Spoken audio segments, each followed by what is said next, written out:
आज का हमारा टॉपिक है पुष्यभूति डायनेस्टी।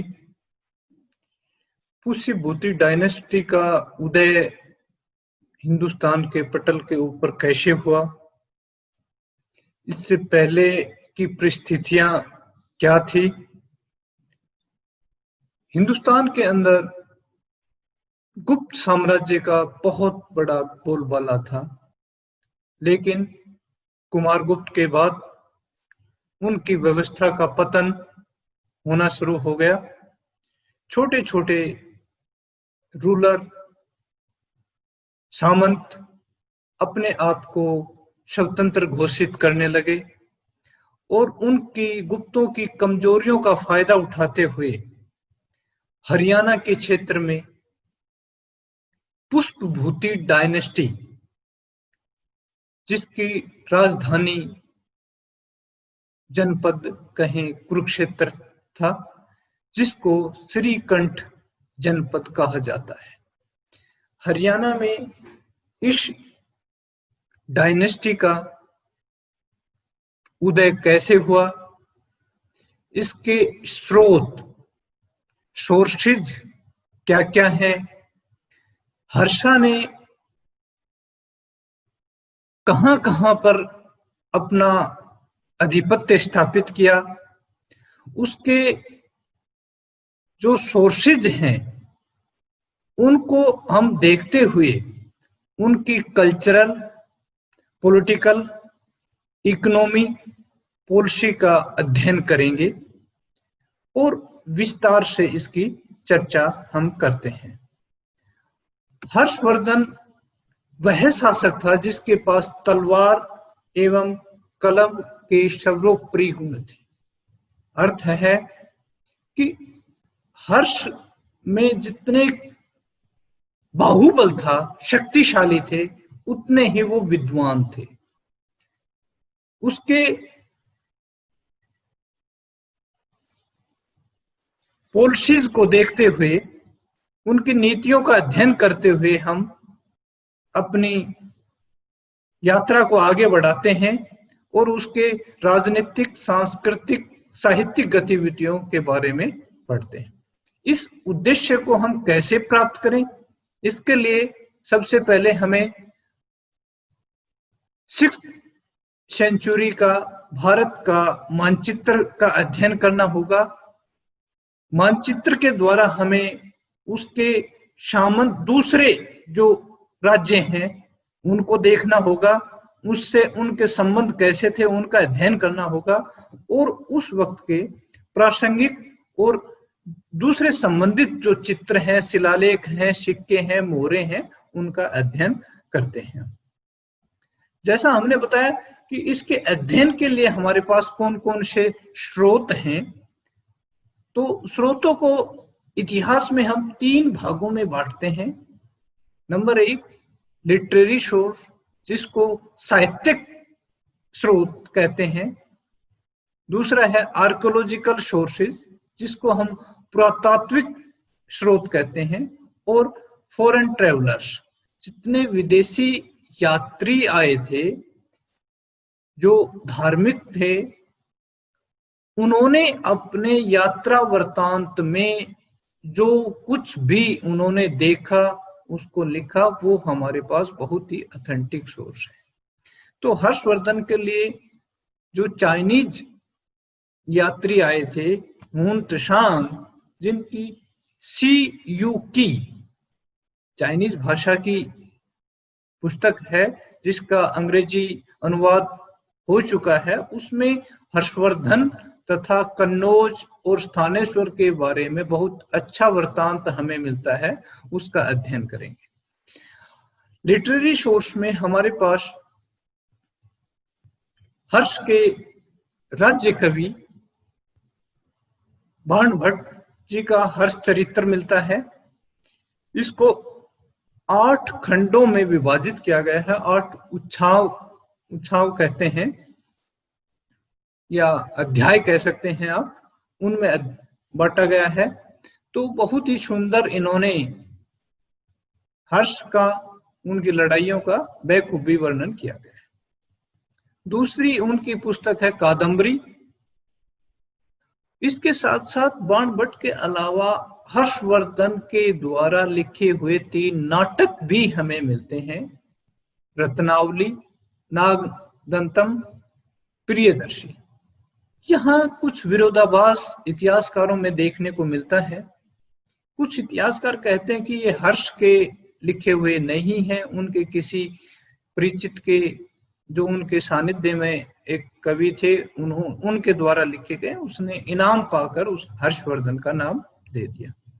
चूंकि इतिहास में या साक्ष्य की बड़ी महत्व होता है, तो इसमें हर्षवर्धन का नाम उस पर अंकित है, इसलिए ज्यादातर जो इतिहासकार हैं वो हर्षवर्धन के ही साहित्य मानते हैं। और जो सबसे ऑथेंटिक सोर्स माना जाता है वो इतिहास लिखने में वो आर्कोलॉजिकल सोर्सेज हैं। उसमें हमें बांसखेड़ा कॉपर प्लेट मिलता है, मधुबन जो आजमगढ़ डिस्ट्रिक्ट में उत्तर प्रदेश में है वो इंस्क्रिप्शन है। अभी हमें नाभा से एक इंस्क्रिप्शन मिला है जो 8% वाराणसी के ज्ञान प्रवाह केंद्र में है, जिसका काफी लोगों ने उसके ऊपर अभी लिखा है। विरजानंद देवकर्णी है, मनमोहन सिंह जी हैं, सौरभ जी हैं, और काफी लोगों ने उनके बारे में लिखा है। नालंदा और सोनीपत सील हमें मिलती हैं। नाभा से भी एक कॉपर सील हमें मिलती है जिसपे नंदी का है, और क्वाइंस, हर्ष के क्वाइंस भी बड़ा इंपॉर्टेंट रोल निभाते हैं। जहां बाणभट्ट ने पुष्पभूति से उसकी वंशावली को शुरू किया है, कि पुष्पभूति जो इसके फाउंडर थे, वहीं जितने भी इंस्क्रिप्शन है वे हमें पुष्पभूति का रेफरेंस नहीं देते, लेकिन उसके और जितने 3 और नरवर्धन, राज्यवर्धन, आदित्यवर्धन राजाओं का, महाराजाओं का जिक्र करते हैं, वो उसके लिए बाणभट्ट मौन हो जाता है। बाणभट्ट हमें उनके बारे में जानकारी नहीं देता। तो दोस्तों, हम देखते हैं कि इनका सभी स्रोतों का तुलनात्मक अध्ययन करने से पुष्पभूति डायनेस्टी का बहुत अच्छा हमें यहाँ पर वर्णन देखने को मिलता है। अब आप देख सकते हैं छात्रों को दिखाने के लिए कि एक हमने नीचे बांसखेड़ा अभिलेख, जिसको कॉपर प्लेट दान पत्र भी कहा जाता है, इसमें सबसे अंतिम पंक्ति में महाराजा हर्षवर्धन के हस्ताक्षर हैं। इससे ऑथेंटिक सोर्स हमें इतिहास में, पुरातत्व में नहीं मिल सकता, जिसपे स्वयं महाराजा हस्ताक्षर कर रहे हैं। उसके ऊपर हमें इनकी, ये आप देख सकते हैं, गोल्ड कॉइन्स मिलते हैं, सील मिलती हैं, और ये जो है कॉपर की सील है, इसमें नंदी का पश्चिम की तरह मुंह करके बैठे। इनमें उनकी जीनोलॉजी है, इनमें उसकी दान, किसको दान दिया गया उनका वर्णन है, कितना दान दिया गया उसका वर्णन है, आर्थिक, सांस्कृतिक और ऐतिहासिक परिप्रेक्ष्य में ऑथेंटिक जानकारी है। तो हम दोनों का इतिहास, साहित्यिक और आर्कियोलॉजिकल सोर्सेस का, दोनों का सम्मेलन करके इतिहास का सही जानकारी निकाल सकते हैं। बांसखेड़ा शाहजहांपुर डिस्ट्रिक्ट में, उत्तर प्रदेश में से ये इंस्क्रिप्शन 628 ईस्वी का जो इंस्क्रिप्शन है, ये 1884 में प्राप्त होता है। इसमें काफी जानकारी हर्ष के बारे में आपने देखा भी कि हर्ष का जो हस्ताक्षर है वो इस इंस्क्रिप्शन पे मिलता है, और इसमें मर्कंट सागर विलेज को ब्राह्मणों को, मर्कंट सागर जो गांव है उसको बालचंद्र और भट्ट स्वामी जो ब्राह्मण है उनको दान में देने का दिखाया गया है। Also speaks the victory of Rajyavardhan, Malwa राज्य पर राज्यवर्धन की, मालवा जो राज्य थे अभी आगे मैप में आपको दिखाएंगे, उसके राजा थे देवगुप्त, उसके विजय भी राज्यवर्धन की जो हर्षवर्धन के बड़े भाई थे उनका दिखाया गया है। दूसरा जो इंस्क्रिप्शन हमें मिलता है मधुबन जो आजमगढ़ डिस्ट्रिक्ट उत्तर प्रदेश में है, ये 631 ईस्वी का है। इसमें सोमकुंड विलेज जो है वो ग्रांट में दान में दिया गया है। और तीसरा जो इंस्क्रिप्शन यहां देखने का है पुष्पभूति डायनेस्टी के लिए, ऐहोल इंस्क्रिप्शन। ऐहोल चालुक्य किंग थे और पुलकेशिन द्वितीय के नाम से ऐहोल में जो इंस्क्रिप्शन मिला है वो 633 और 34 के लगभग का है। इसमें हर्षवर्धन और पुलकेशिन द्वितीय के बीच युद्ध का इसमें वर्णन दिखाया गया है। इसमें इंस्क्रिप्शन में बताया गया कि हर्षवर्धन की इसमें हार होती है और पुलकेशिन द्वितीय विजयी होता है। इस इंस्क्रिप्शन को लिखने वाले रिटन बाय रवि कीर्ति जो पुलकेशिन के कोर्ट पोएट थे, राज्य कवि थे, उनके द्वारा ये लिखा गया। एक सोर्स हमें ऐसा मिलता है जिसमें ये दिखाया गया है कि इसमें हर्षवर्धन की हार होती है और विंध्याचल पर्वत है वो उसकी दक्षिण की बाउंड्री रेखा बन जाती है, क्योंकि दक्षिण के बाद हमें हर्षवर्धन का और कहीं रेफरेंसेस नहीं मिलते। अब 3 शीलों का यहां जिक्र हमें अभी तक नोटिस में आई है। नालंदा जो बिहार, नालंदा विश्वविद्यालय था, आप सभी लोग जानते हैं, बिहार से वो मिलती है विच इज क्ले, मिट्टी की है, क्ले। और सोनीपत और नाभा की जो सील मिलती हैं वो कॉपर प्लेट है, कॉपर तांबर। ये contains the names of kings from Rajyavardhan first to Harshavardhan. इनमें आपको राज्यवर्धन फर्स्ट, नरवर्धन, आदित्यवर्धन, प्रभाकर वर्धन और हर्षवर्धन तक, प्रभाकर वर्धन के बाद राज्यवर्धन और हर्षवर्धन, 6 के 6 जो रूलर हैं, 6 रूलर का इसमें जिक्र किया गया है, वर्णन किया गया है, अंकित किया गया है। और इसके जो हेड के ऊपर आप देखेंगे जो पहले में, तो नंदी बुल जो योद्धे वंश से प्राचीन भारत में हमारे जो यहाँ का योद्धे वंश था उसका भी राज्य चिन्ह था, उसको यहाँ रिप्रेजेंट किया गया है। ये हमें दिखाता है कि शैव शिव का उपासक, शिव का क्योंकि वाहन है नंदी, उसको भी रिप्रेजेंट करता है, धार्मिक इतिहास की भी जानकारी देता है। क्योंकि हर्षवर्धन आरंभ में शैव मत का शिव का उपासक था और उसको भी रिप्रेजेंट करता है। उनके कॉइन्स के ऊपर जो हमें गोल्ड और सिल्वर हर्ष पीरियड के मिलते हैं अधिकतर, उसमें हर्षदेव कॉपर जो प्लेट पे हमें महाराज धीराज हर्षवर्धन नाम मिलता है, तो उसी के विपरीत जो गोल्ड कॉइन्स हैं उनके ऊपर हर्षदेव नाम और टाइटल मिलता है शिलादित्य, शिलादित्य की उपाधि भी धारण करता है। तो ये हमें ऑथेंटिक इंफॉर्मेशन, सूचनाएं कॉइन्स के द्वारा, सिक्कों के द्वारा भी मिलती है।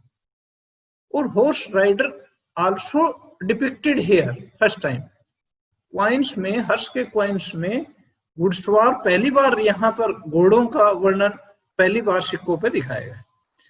जो हर्ष चरित्र है बाणभट्ट का, उसमें भी हर्ष का नाम हर्षदेव दिखाया गया है। तो इसका मतलब उसका नाम हर्ष वर्धन डायनेस्टी था, पुष्यभूति डायनेस्टी था, तो नाम इसका हर्षदेव था, जिसका हर्षवर्धन पड़ गया। और हर्ष चरिता में हर्षवर्धन जो रूल करता है, उस राज्य को श्रीकंठ स्थान कहा गया, श्रीकंठ जनपद। पुष्यभूति डायनेस्टी में जो आज का वर्तमान हरियाणा जिसको हम कहें, क्योंकि उस टाइम पे पुष्यभूति डायनेस्टी का जो था वो तो छोटा ही था, लेकिन हर्षवर्धन ने जब इस पे आधिपत्य किया तो मालवा, कन्नौज और बंगाल, यहाँ तक कि गुजरात, सारा साम्राज्य उत्तर भारत उसके अधीन हो गया था। लेकिन 580 से पहले इसको श्रीकंठ जनपद कहा जाता था। फौरन जो विदेशी यात्री का हम जहां जिक्र करते हैं, हुन त्सांग ने भारत का बौद्ध साहित्य का अध्ययन करने के लिए, बौद्ध धर्म का अध्ययन करने के लिए भारत का भ्रमण किया था। और 629 ईस्वी में 29 वर्ष की आयु में यहाँ ताशकंद, समरकंद होते हुए, गंधार होते हुए 630 ईस्वी में यहाँ पहुंचा। और he came to study at Nalanda. Nalanda में उसने बहुत अधिक अध्ययन किया और बुद्धिस्ट लिटरेचर जो था, बुद्धिस्ट ग्रंथों का उन्होंने कलेक्शन किया। और 643 ईस्वी में वो अपने देश लौट गया। तो यहां हम देखेंगे उसने 8 वर्ष हर्ष के साम्राज्य में लगभग बिताए और बहुत अधिक उसने हर्ष के बारे में और उसके साम्राज्य के बारे में जो उसने देखा, महसूस किया, उसका उन्होंने लेखनबद्ध किया है। अब आप इस मैप के माध्यम से 680 के ईस्वी में ये स्थानेश्वर था, जिसको आप देख पा रहे हैं, स्थानेश्वर, उसके उत्तर दक्षिण में मोखरी वंश। स्थानेश्वर था पुष्यभूति डायनेस्टी, पुष्यभूति वंश। और उत्तर पूर्व में जो मोखरी वंश, मथुरा से आगे जो जिसकी राजधानी कन्नौज थी, मोखरी वंश का था। और उसके पूर्व में आप देख सकते हैं पाटलिपुत्र, जो गुप्त साम्राज्य की राजधानी का केंद्र होता था।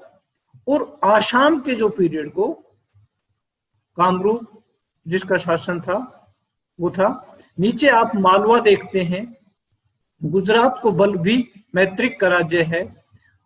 और नर्मदा के नीचे चालुक्य वंश का राजा है, शासन है। और चालुक्य के नीचे पल्लव। तो ये राजनीतिक मैप के माध्यम से आपको मैप समझने के लिए ये आवश्यक है कि हमें मेन उस समय के जो राजा थे, राज्य थे, उनका ध्यान से अध्ययन करना पड़ेगा। और इसके बाद हम एक एक करके आगे चलते हैं। जितने हमें पुष्यभूति डायनेस्टी के रूलर मिलते हैं, उसमें सबसे प्राचीन जो मिलता है, जो सबसे पहले गुप्तों से आजाद होता है, अपने आप को राजा डिक्लेयर करता है, अपने वंश की परंपरा चलाता है, वो पुष्यभूति, जो पुष्यभूति है उसका वर्णन मिलता है। लेकिन हमें डेट उसमें मेंशन नहीं है। और जितनी उसके पुरातात्विक स्रोत है उसमें नरवर्धन से शुरू होता है। अब इसमें गैप ये आता है कि नरवर्धन और पुष्यभूति के बीच में कितने रूलर थे या पुष्यभूति का ही बेटा है, ये इतिहास में अभी हमारे पास जानकारी नहीं है। नरवर्धन का जो शासन है वो 500 से 525 ईस्वी में है और उसकी पत्नी का नाम वज्रानी देवी। राज्यवर्धन प्रथम 25 से 555 ईस्वी, महादेवी या अप्सरो देवी। आदित्यवर्धन 555 से 580, महासेन गुप्ता जो मालव राजकुमार की बेटी थी। और प्रभाकर वर्धन ये ऊपर के जो 3 थे ये महाराजा की उपाधि रखते हैं। इसका मतलब ये किसी के अधीन थे, अधीन रहे होंगे, चाहे वो गुप्तों के रहे हो चाहे हूनों के रहे हो, अभी तक जानकारी हमारे पास नहीं है। सबसे इंपोर्टेंट रूलर या महत्वपूर्ण जो रूलर है, प्रभाकर वर्धन सबसे पहला शासक था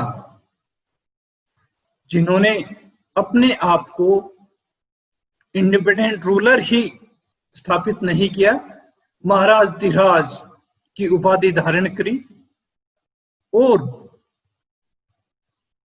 उत्तर पश्चिम से जितने हूण आक्रमणकारी थे उनको भी इन्होंने रोका, परास्त किया।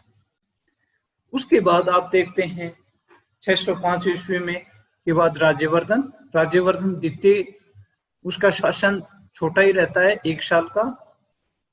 प्रभाकर वर्धन के 3 बच्चे थे, सबसे बड़ा राज्यवर्धन, फिर हर्षवर्धन और एक बेटी थी राजश्री, जिसका मोखरी वंश के राजा के साथ विवाह हुआ, ग्रहवर्धन के साथ।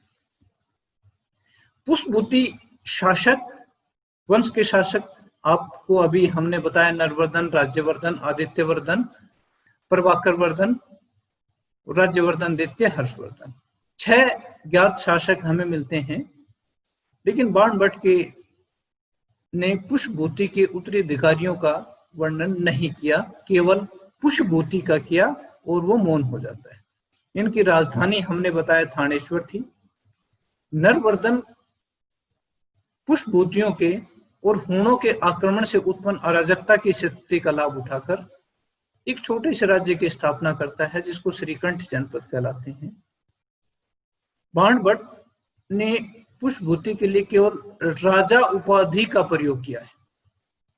यहां ध्यान देने की बात है कि बाण ने पुष्पभूति के लिए केवल राजा शब्द का प्रयोग किया है, जबकि अभिलेखों में नरवर्धन को के और दूसरे नरवर्धन, राज्यवर्धन फर्स्ट और आदित्यवर्धन को महाराजा कहा गया है।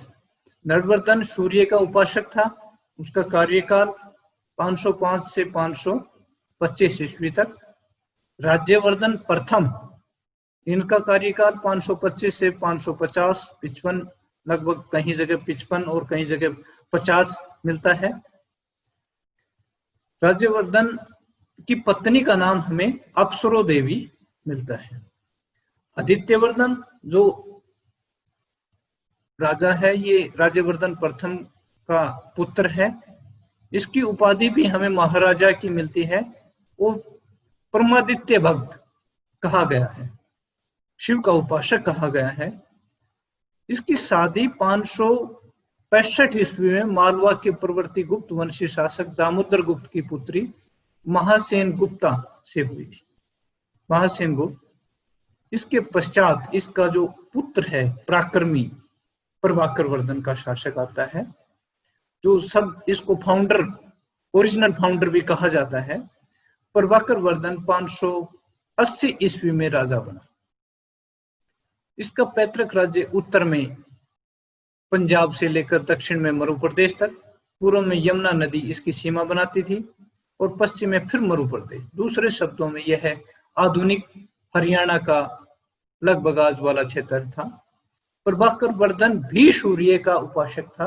आपने देखा होगा नरवर्धन, राज्यवर्धन प्रथम और आदित्यवर्धन के अलावा प्रभाकर वर्धन भी सूर्य के उपासक रहे हैं। बौद्ध ग्रंथ, यहाँ बौद्ध ग्रंथों में भी हमें मूल कल्प में प्रभाकर वर्धन के पिता का नाम आदित्यवर्धन ही वर्णित मिलता है। प्रभाकर वर्धन की पत्नी यशोमती से 2 पुत्र राज्यवर्धन, हर्षवर्धन तथा एक कन्या राजश्री उत्पन्न हुई। यशोमती मालवा देश के राजा की पुत्री थी। यशोमती कहाँ की थी? मालवा देश की राजा की पुत्री थी। उसने परम भट्टारक महाराज धीराज, प्रभाकर वर्धन ने प्रथम बार परम भट्टारक महाराज धीराज की उपाधि धारण की। इस उपाधि से ही हमें जानकारी मिलती है कि अपने आप को बहुत बड़ा रूलर इन्होंने स्थापित इस प्रदेश में किया था। पहली बार इन्होंने ये उपाधि धारण की। उससे पहले के जितने भी शासक हुए उन्होंने महाराज की उपाधि धारण की।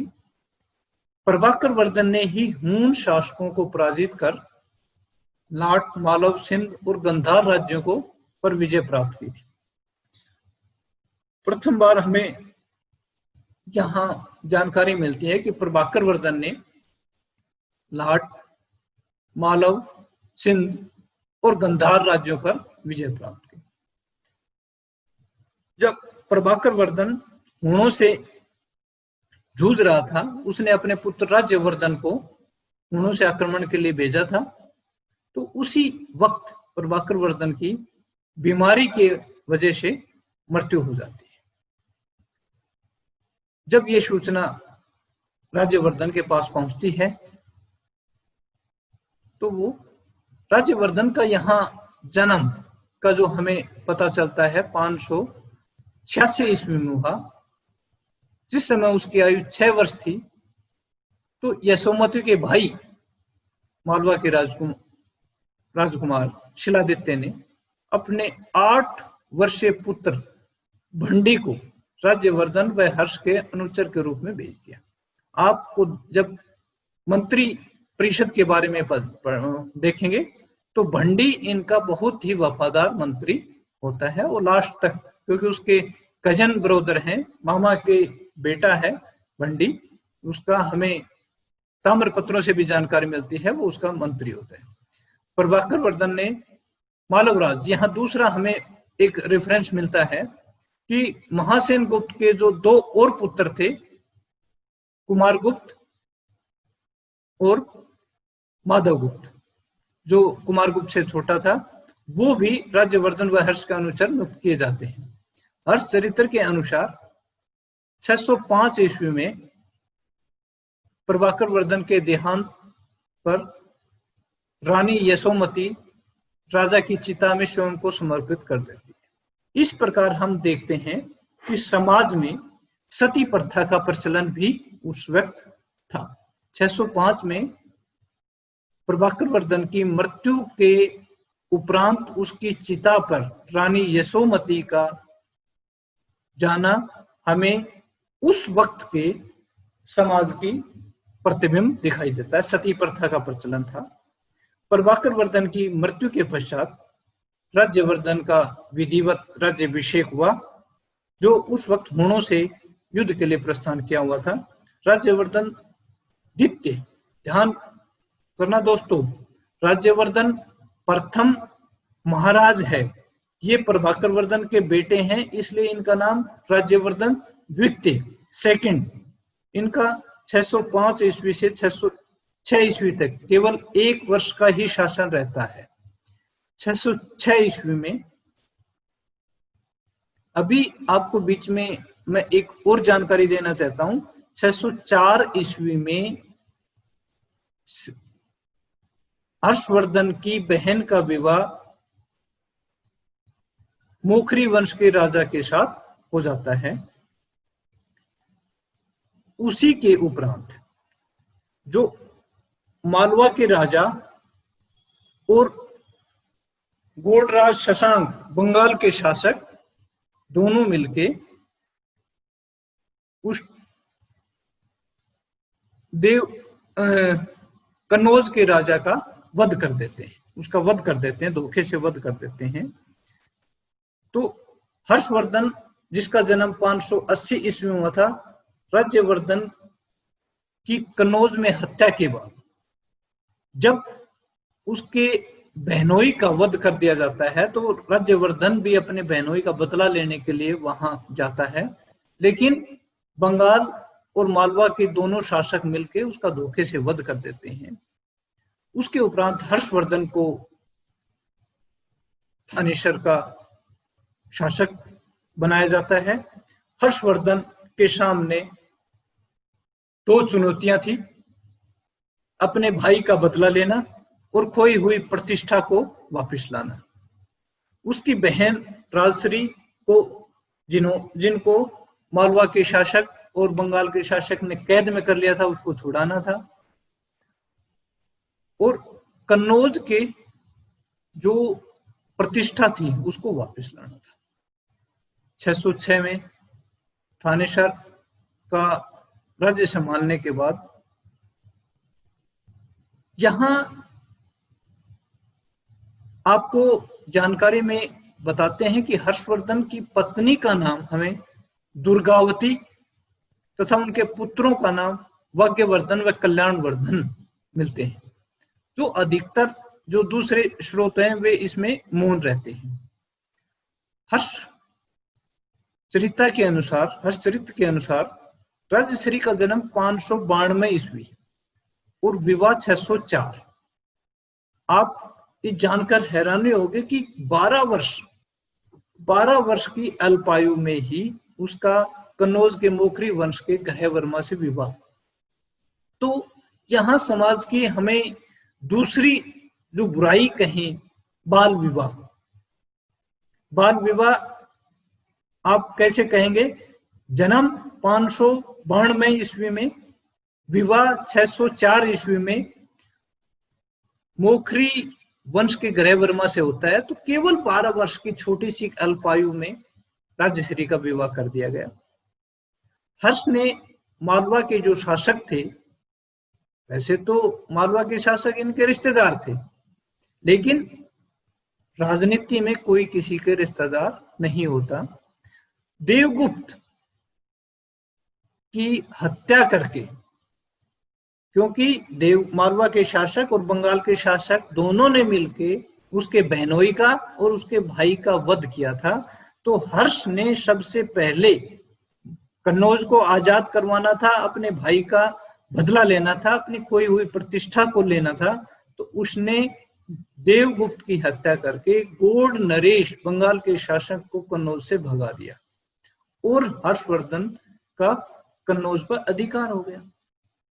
अपने जीजा का उत्तराधिकारी न होने के कारण हर्षवर्धन ने अपनी बहन राजश्री के साथ मिलकर कन्नौज का शासन चलाया और कन्नौज को वर्धन वंश की दूसरी राजधानी बनाया। हर्ष ने 606 से 612 ईस्वी तक थानेसर से राज्य चलाया और 612 में विधिवत राज्याभिषेक, दोबारा से राज्याभिषेक करवा के कन्नौज को अपनी राजधानी स्थापित कर दिया। जब उसने राजपुत्र की उपाधि तथा शिलादित्य उपनाम धारण की, जैसे ही कन्नौज में उसका राज्याभिषेक होता है तो राजपुत्र और शिलादित्य के नाम धारण किए, कन्नौज की गद्दी पर बैठते ही। हर्ष ने अपने जो दिन था उसको 3 भागों में बांटा हुआ था। एक भाग शासन कार्यों में और शेष 2 भाग धार्मिक कार्यों में व्यतीत होता था। हर्ष प्रारंभ में, हर्ष या उससे पहले के जितने उनके शासक थे, वो शिव और सूर्य की उपासना करते थे, लेकिन बौद्ध भिक्षु दिवाकर के प्रभाव में आकर हर्ष ने बौद्ध धर्म का अनुयायी बनना स्वीकार किया। हर्ष पहले बौद्ध धर्म की हीनयान शाखा को मानते थे, क्योंकि आपको पता है बौद्ध धर्म 2 शाखाओं में, हीनयान और महायान शाखाओं में बटा हुआ था। तो हम देखते हैं कि हर्ष पहले बौद्ध धर्म की हीनयान शाखा को मानता था, लेकिन वीन त्सांग के प्रभाव में आने के बाद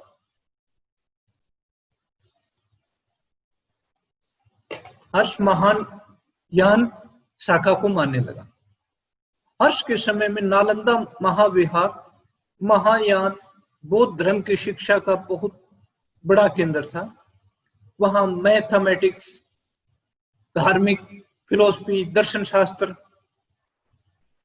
संस्कृत, अन्य विधाओं पर वहां शिक्षा दी जाती थी। दूर दूर से शिक्षक आके यहाँ पर अपनी ज्ञान प्राप्त करते, ज्ञान पिपासा शांत करते थे। नालंदा प्राचीन भारत का बहुत बड़ा शिक्षा का प्रधान केंद्र था। हर्ष का प्रथम पंचवार्षिक, हर्ष के शासन काल में हम देखते हैं प्रत्येक 5 वर्ष में एक महासम्मेलन का आयोजित किया जाता है, जिसमें बहुत बड़े दार्शनिक, फिलोसफर, मोंक इकट्ठे होते हैं और अपने आदान प्रदान, विचारों का आदान प्रदान किया जाता है। तो दान सत्र कहा जाता है 605 ईस्वी, 607 ईस्वी में प्रथम पंचवार्षिक, ध्यान देना ये प्रथम है, प्रथम प्रयाग दान सत्र 607 ईस्वी में हुआ।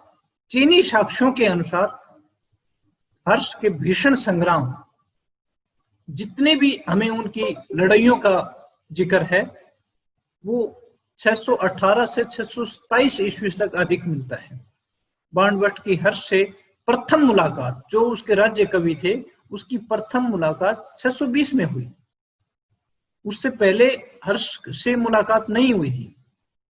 हर्ष का जो दूसरा पंचवार्षिक दान सत्र था वो 622 ईस्वी में, 607 से और 622 ईस्वी में आयोजित हुआ।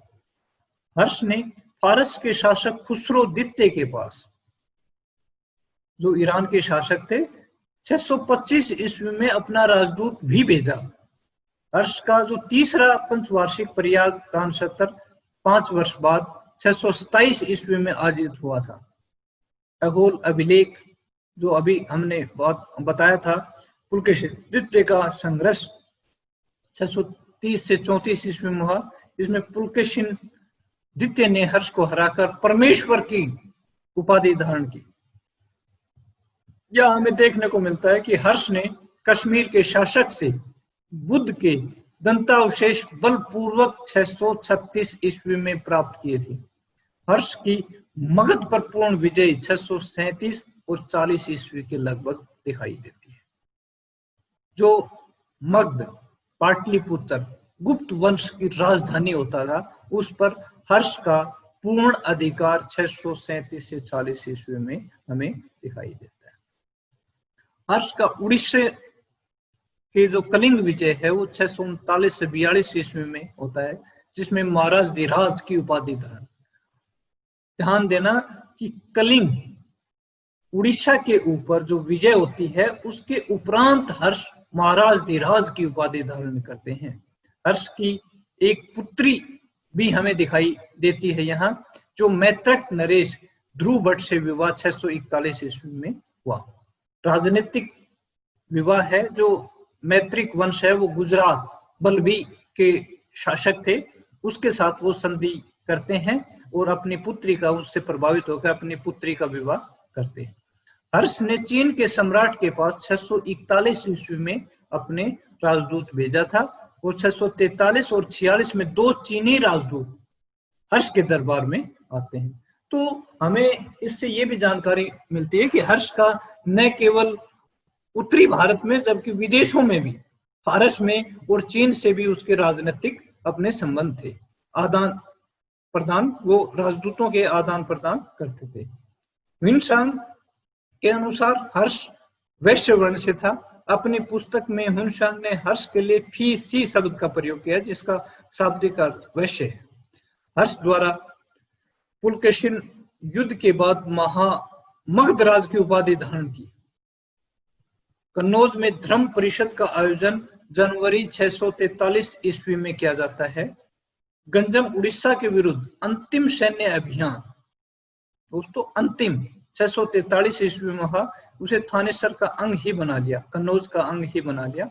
और हर्ष का छठा पंचवार्षिक प्रयाग दान सत्र मार्च 643 ईस्वी में आयोजित किया जाता है, जिसमें हर्ष ने अपना सब कुछ दान दे दिया। इस सभा को महामोक्ष परिषद का नाम दिया गया। अंतिम 643 ईस्वी में आयोजित किया गया और हर्ष ने अपना सब कुछ न्योछावर कर दिया, दान कर दिया, इसलिए इसको महामोक्ष परिषद का नाम दिया गया। इसमें स्वयं हुनसांग सम्मिलित हुआ था। प्रयाग सम्मेलन में पहले बुध की, दूसरे दिन सूर्य की, तीसरे दिन शिव की पूजा की गई। और एक मान्यता के अनुसार प्रयागराज में कुंभ मेले की शुरुआत हर्षवर्धन से ही आरंभ बताई जाती है। हर्ष काल में, जैसा हमने बताया कि बाल विवाह, सती प्रथा का प्रचलन हो गया था। जयसेन भी हर्ष के दरबार में प्रसिद्ध विद्वान था। जयसेन, हर्ष ने शरणार्थियों, रोगियों, निर्धनों के लिए धर्मशालाएं, यात्रियों के लिए विश्राम गृह, मठ, स्तूप आदि का निर्माण करवाया।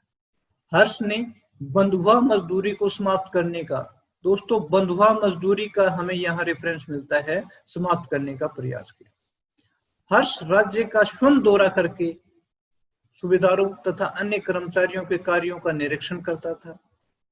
वीन त्सांग की चीन वापसी 643 ईस्वी में, जो उसका प्रयाग सम्मेलन है, उसके बाद हर्ष के जो बहुत अच्छे मित्रों में कहें हुन त्सांग, उसकी वापसी अपने स्वदेश को होती है।